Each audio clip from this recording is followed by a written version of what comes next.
Tugas Komisi Pemberantasan Korupsi atau KPK hingga kini masih memeriksa oknum pejabat auditor utama BPK yang ditangkap. Pejabat itu berinisial RS dan masih menjalani pemeriksaan 1 kali 24 jam. Menurut jubir KPK Febri Diansyah, untuk selanjutnya akan ditentukan statusnya apakah dinaikkan menjadi tersangka atau tidak, sesuai pemeriksaan selama 1 kali 24 jam. Sementara Sekjen Badan Pemeriksa Keuangan atau BPK, Hendar Ristriawan, membenarkan ada pejabat BPK yang dibawa oleh petugas KPK. Ada 2 orang pejabat dan 1 staf BPK yang dibawa ke gedung KPK malam ini. 2 pejabat BPK yang ditangkap KPK merupakan auditor utama keuangan negara 3. 2 pejabat itu berinisial R dan AS. Sementara 1 staf BPK ikut dibawa KPK, inisial staf itu yaitu Y, namun Hendar belum bisa memastikan terkait kasus ketiganya dibawa KPK. Ya, betul. Jadi tadi jam 3.12 sore ya, itu ada petugas KPK yang datang ke kantor BPK, dan petugas KPK ini langsung menuju ke salah satu ruangan auditor di BPK. Kemudian dilakukan pemeriksaan, tapi kita tidak boleh mendampingi apa yang dilakukan pemeriksaan. Kemudian jam 5.08 ya, 2 orang auditor BPK itu dibawa ke KPK dan 1 staf dibawa ke KPK. Sampai hari ini, sampai jam ini saya masih menunggu berita lebih lanjut dari KPK. Tetapi besok sore saya mendapat informasi dari KPK akan dilakukan konferensi pers terkait peristiwa ini, dan juga dari BPK juga akan turut serta dalam kegiatan konferensi itu besok sore. Ya. Hanya jamnya masih belum tahu. Jadi mungkin penjelasan lebih detail, lebih rinci itu bisa ditunggu besok pada saat konferensi pers di KPK yang akan dilakukan bersama dengan BPK. Pak, mohon izin Pak, konfirmasi penegasan, berapa orang tadi Pak yang dibawa Pak? 2 orang auditor dan 1 orang staf. Pak, ya. Anggota di bawah BPK audit berapa Pak? Anggota audit berapa? Yang bersangkutan masuk di Auditorat Utama Keuangan Negara 3. Sedang ada pemeriksaan apa sih Pak? Saat ini tidak ada. Saat ini tidak ada. Ya. Inisialnya? Inisialnya R dan AS. Satu lagi Y. Y. Stafnya Y Pak ya? Ya, stafnya Y. Ya. Itu maksudnya dalam rangka sedang ada pemeriksaan apa? Tidak ada. Saat ini kan kita sudah selesai melakukan pemeriksaan. Kata terkait Kemendes Pak? Kita belum tahu informasinya, karena seperti tadi saya sampaikan, pada waktu dilakukan pemeriksaan oleh KPK itu tidak boleh didampingi oleh BPK. Oke. Gitu. Pak, ya. izin konfirmasi, apakah benar bahwa yang dibawa oleh KPK ini adalah stafnya Pak AS Hasan Kosasi? Tidak ada kaitannya. Jadi sebetulnya ini adalah Tortama Keuangan Negara 3, itu aja ya. Jadi jangan dikait-kaitkan lah. Itu ya, janganlah. Ya. Ini Tortama Keuangan Negara 3. Nanti kalau dikaitkan dengan saudaranya siapa, jauh lagi nanti. Ya kan? Tapi dari KPK ketika datang membawa ke sana, KPK kembali melakukan operasi tangkap tangan terhadap 7 orang tadi malam, 2 diantaranya pejabat BPK, dan hingga kini penyidik KPK masih memeriksa sebagai saksi. Untuk mengetahui informasi terkini, kita telah terhubung dengan reporter Berita 1 Ismail Reza dan juru kamera Rangga Samudra dan Muhammad Reza di kantor BPK. Ya, Ismail, informasi apa saja yang Anda dapatkan dari BPK? Ya, Julita, terkait dengan penangkapan atau OTT yang dilakukan oleh KPK hari ini yang melibatkan atau menjaring 7 orang, memang 3 diantaranya ini berasal dari Badan Pemeriksa Keuangan Republik Indonesia, di mana tadi sempat kami berhubungan dengan Humas dari BPK ini, yakni Yudi Ramdan Budiman, menyebutkan bahwa 3 orang ini memang berasal dari Auditor Utama Keuangan Negara 3, di mana inisial dari 3 orang yang diciduk atau terjaring dari BPK RI ini yang dapat saya sebutkan adalah berinisial RS, kemudian AS dan Y, di mana RS ini yang menjadi auditor utama bersama dengan AS, namun untuk struktur jabatannya sempat tadi kami mendapatkan informasi juga dari Humas bahwa AS ini lebih rendah jabatannya daripada RS. Kemudian yang dimaksud oleh staf dari BPKR ini adalah yang berinisial Y. Yang dapat saya laporkan juga bahwa dari BPKR ini sekitar pukul 3 sore lebih 10 hari ini tadi pihak KPK mendatangi BPKR ini sekitar 7 hingga 10 tim Satgas yang telah menggeledah 2 ruangan yang ada di BPKRI serta memeriksa beberapa ruangan yang ada di BPKRI. Dan memang saat ini ketiga orang ini telah diperiksa oleh KPK atau sedang dalam pemeriksaan oleh KPK di gedung KPK, dan sekitar pukul 5 sore lebih 8 pihak dari KPK ini telah keluar atau selesai melakukan penggeledahan serta OTT yang ada di BPKRI. Julita, apakah ada garis ataupun penanda dari KPK terhadap ruangan yang digeledah di sana, Ismail?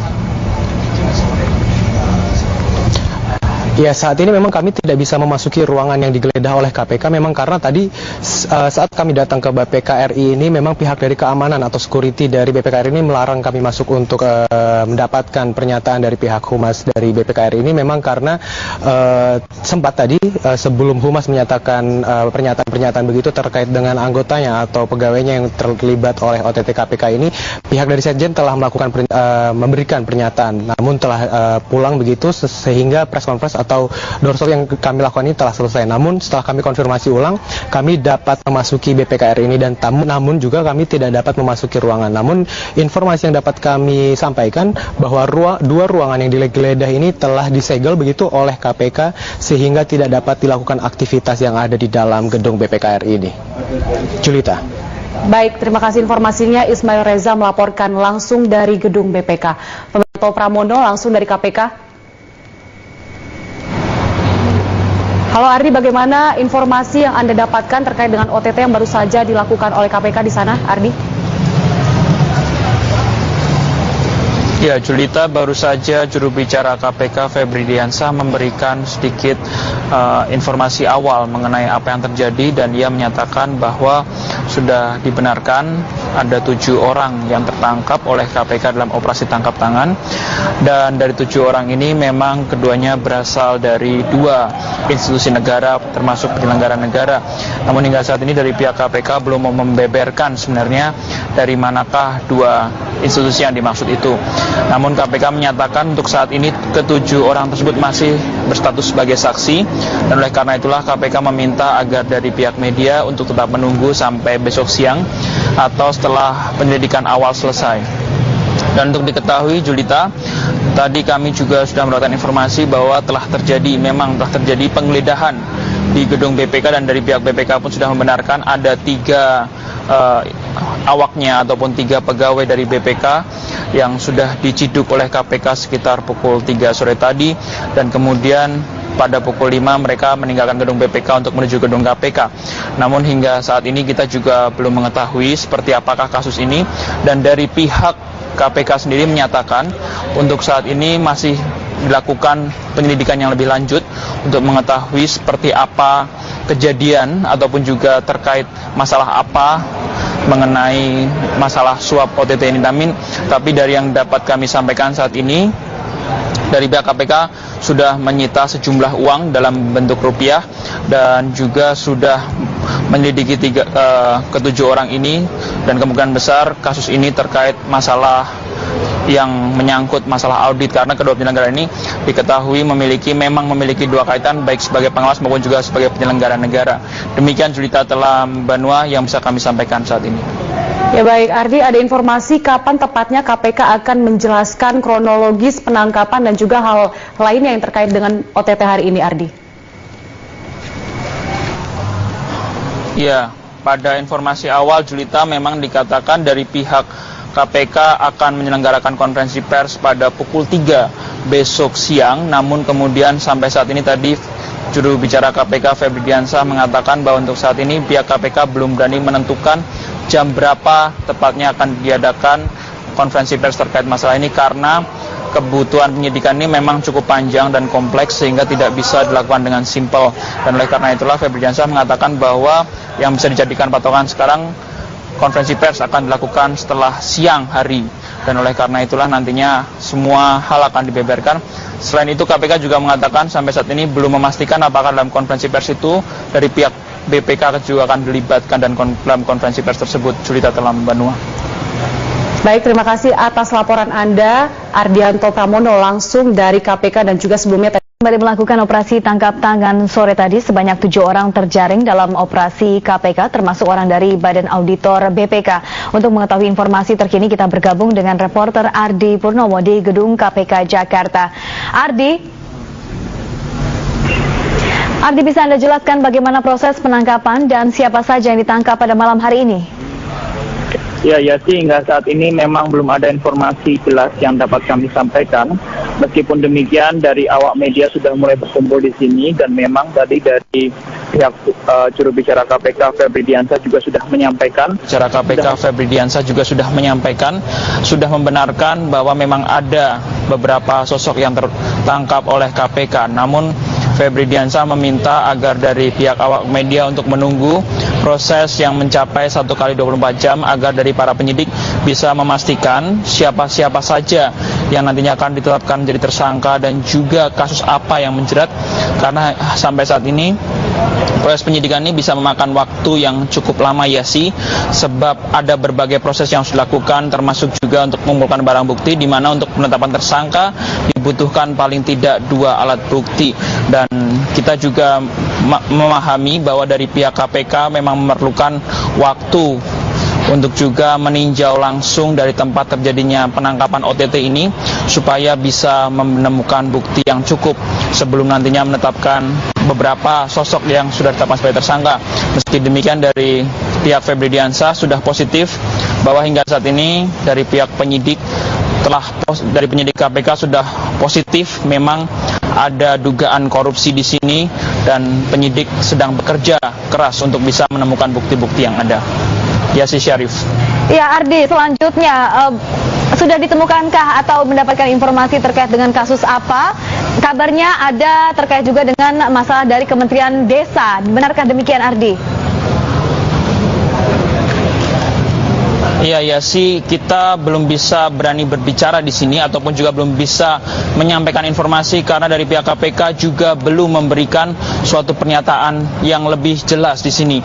Memang jika kita melihat ketika kita berbicara soal badan audit, maka ada banyak sekali badan audit di Indonesia, termasuk diantaranya memang ada BPK, kemudian KPK juga termasuk lembaga auditor, lalu juga ada Bawaslu, banyak sekali di sini lembaga auditor, sehingga memang di sini sangat luas sekali.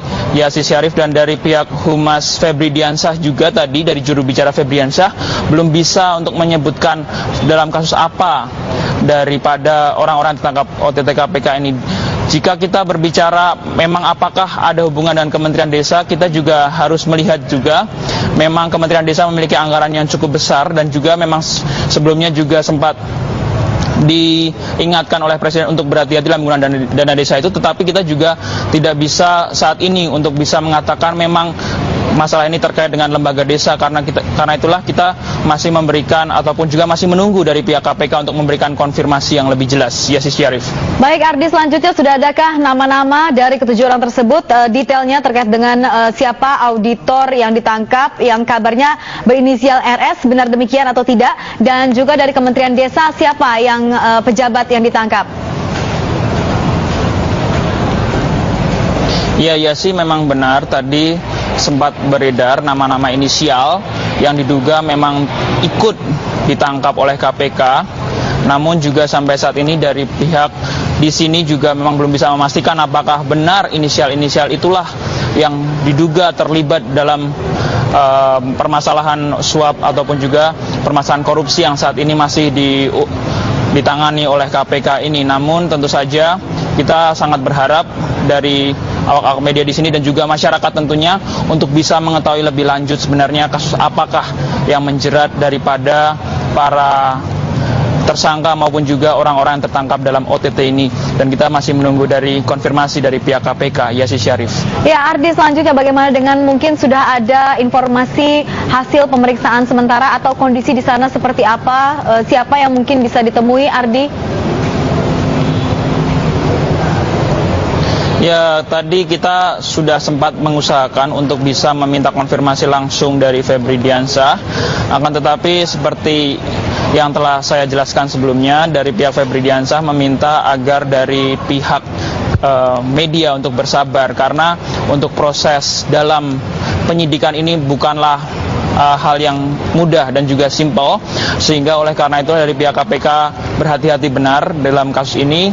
Tadi kita mendengar bahwa dari pihak KPK ingin mengadakan konferensi pers pada keesokan hari, namun demikian kita juga masih menunggu apakah nantinya dari pihak KPK akan merubah jadwal konferensi pers ini, sehingga kita bisa lebih mengetahui sebenarnya apa yang terjadi dan siapa saja yang terlibat dalam OTT ini. Sebab bagaimanapun juga kasus korupsi ini sudah berkali-kali terjadi di Indonesia, apalagi kasus korupsi yang diduga saat ini terjadi ini antara badan auditor dan juga lembaga yang diaudit, sehingga tentu saja untuk masyarakat ingin supaya masalah ataupun kasus ini segera ditangani, sebab masyarakat ingin bisa memberikan kepercayaan yang lebih tinggi kepada pemerintah. Yasi Syarif. Ya, Ardi, tentu kita ingin mengetahui sebetulnya seperti apa permasalahan antara audit yang dianggap ini diduga dari BPK terkait dengan mengaudit Kementerian Desa. Sebetulnya apa yang diaudit dan seperti apa data-data yang mungkin sebetulnya ada dipalsukan ataupun di markup ataupun demikian adanya. Namun bisa Anda konfirmasi apa atau mungkin sudah Anda dapatkan informasi terbaru terkait dengan masalah tersebut dari masalah Kementerian Desa ini yang diaudit? Kita dari KPK ini belum mengeluarkan pernyataan resmi apakah memang dari di sini KPK sedang menyelidiki kasus yang terlibat dalam Kementerian Desa. Tapi memang harus kita pahami bahwa Kementerian Desa memiliki anggaran yang cukup besar dan merupakan posisi yang cukup vital, terutama di mana saat ini dari Presiden Jokowi ingin membangun Indonesia dari tempat-tempat ataupun juga daerah-daerah yang selama ini tidak terlalu diperhatikan. Dan oleh karena itulah Kementerian Desa memang salah satu posisi yang sangat krusial dan sangat bisa dipahami jika saat ini termasuk salah satu yang diduga menjadi salah satu target ataupun juga pengecekan dari KPK terkait penggunaan dana yang bisa saja disalahgunakan. Namun demikian, Yasi Syarif, kita tidak bisa untuk mengkonfirmasi sebelum dari pihak KPK memberikan informasi yang jauh lebih jelas. Oleh karena itu, Yasi Syarif, sampai saat ini kita tetap akan menunggu konfirmasi dari pihak KPK terkait permasalahan ini. Yasi Syarif. Baik, terima kasih Ardi atas informasinya melaporkan langsung dari KPK. Dan pemirsa, ke informasi